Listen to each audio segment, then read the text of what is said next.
আসসালামু আলাইকুম। এখন বাংলাদেশের যে অবস্থা, খুবই খারাপ একটা অবস্থা। শুনে খুব খারাপ লাগছে যে আমাদের প্রিয় হারি ভাই গতকাল ইন্তেকাল করেছেন।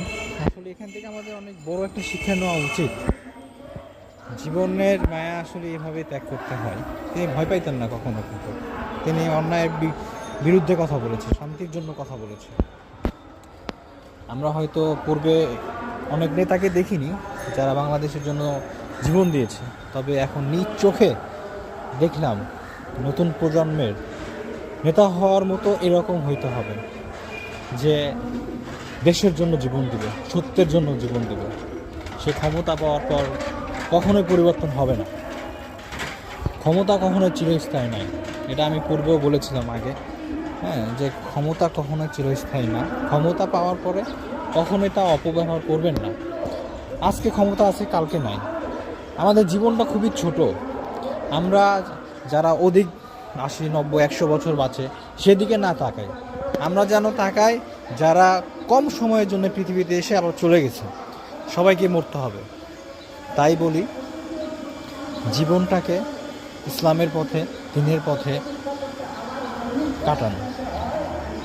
এই জীবন খুব সংক্ষিপ্ত জীবন। খুবই খারাপ লাগছে আসলে। কালকে রাতে ঘুমাইতে পারি নাই শান্তি মতো।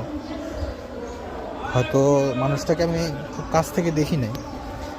রিসেন্টলি অনেক ভিডিও দেখলাম, তার কথা দেখলাম।